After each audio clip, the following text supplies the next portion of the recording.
Yan, may mga kapulisan natin dito. So, hindi naman tayo manggugulo, no? Dahil hinintay lang natin paglabas nila Atty. Mark Tolentino at Atty. Topacio, no? Para ma-interview sila.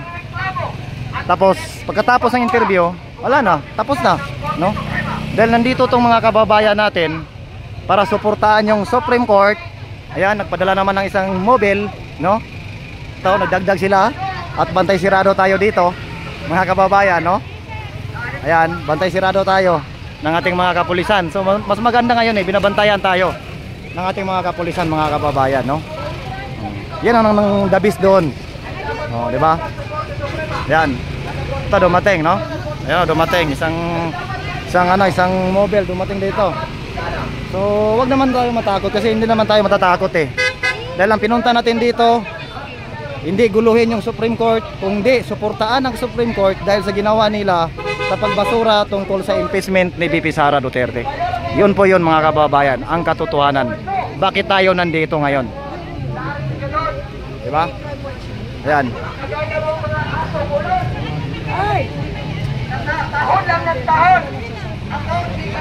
So akala siguro nila magrarally tayo dito. Hindi pa natin kalaban ng Supreme Court. Hindi natin kalaban. Uulitin ko, hindi natin kalaban ang Supreme Court.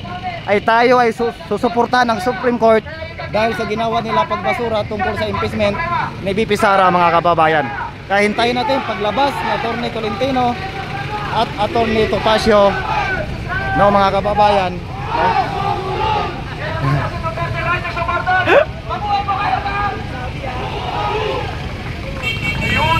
Maraming salamat sa grupo. Ang mga Duterte supporters may disiplina. Kung totoo talaga nagrally, malamang itong kali na to sinira na to. 'Di ba? Sinira na to. O bakit may dumadaan pa rin? Nakakadaan pa rin sasakyan. O, 'di ba? Hindi po to magrarally, ha. Inulit-ulit ko, hindi po magrarally to. Pagkatapos diyan sa loob nila Atty. Mark Tolentino at Atty. Topacio, paglabas nila kasi may pinasa sila sa loob ng Supreme Court. Paglabas nila, interviewin natin. Pagkatapos wala na, uwi na kagad, wala na. Kaya itong mga kapulisan natin hindi sila mabahala dahil hindi naman manggugulo tong mga tao na to. Pumunta yan dito para suportahan ang Supreme Court sa ginawa ng Supreme Court tungkol sa impeachment na binasura nila, mga kababayan, di ba? Oh. Iiyak naman yung mga kalaban nito, mga kababayan. Sabihin naman nila nabayaran na naman si Mark Tolentino. Iiyak na naman kada ito, sabihin naman nabayaran na naman si Mark Tolentino. Bakit nandito na naman, di ba? Oh. Kasi nga ito nga Supreme Court, sinasabi nga nila na nabayaran daw ng mga Duterte dahil pumanig kay Sara. Ibinasura yung impeachment, di ba? Oh. Bakit ito na naman, sasabihin naman to nila na nabayaran na naman si Atty. Mark Tolentino dahil nandito kasama namin ngayon. Oh. Panoorin yung mga upload ko mamaya, di ba?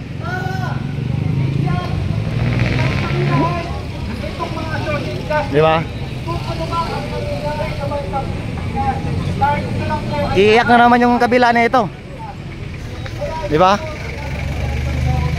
Iiyak na naman. So sasabihin na naman nila pumanig na naman kay Duterte. Nagtawa man ako sa kanila. Ay. Ha?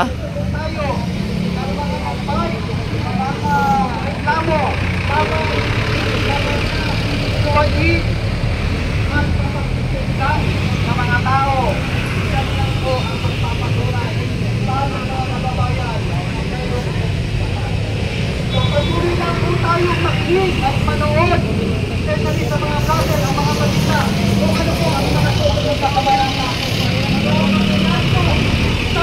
Nawala yung watching natin, nag-loading na naman tayo. Ay pasasalamat sa kanila.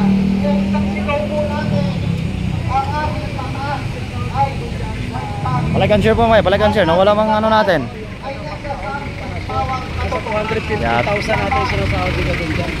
Kaya talagang gawin niya ang lahat talaga kahit dilaan niya. Nagurgur man ako. Kahit dilaan yung puwet ni Lisa, dilaan niya talaga yan para matin nila sa pwesto.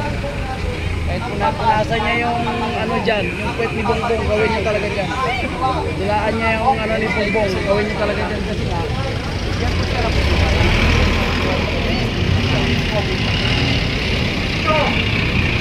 Salang naman po yan dahil sa 2028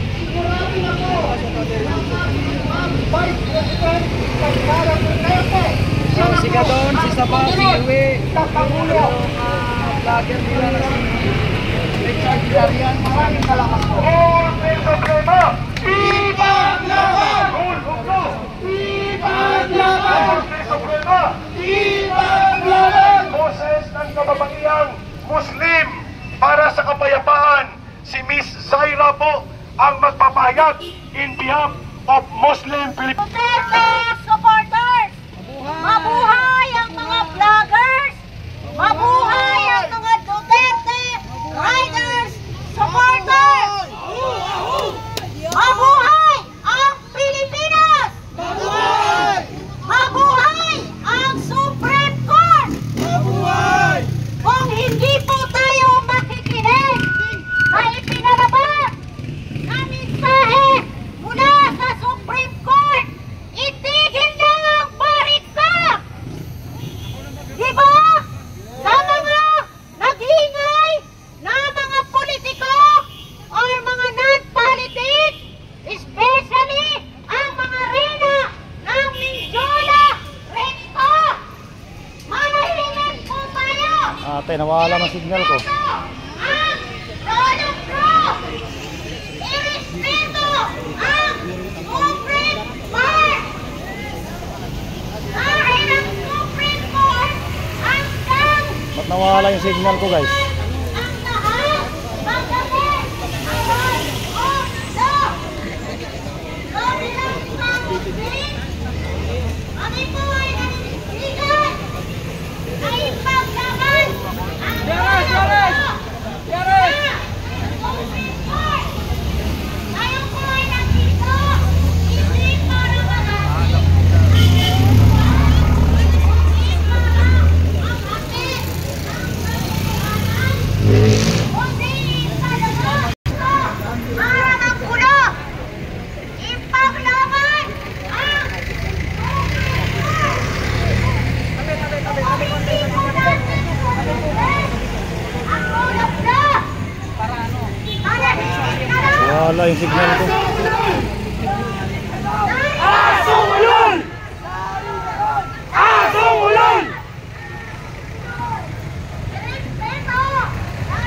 Oh, naging aso ulo na tuloy si Gadon. Ate, nawala signal ko.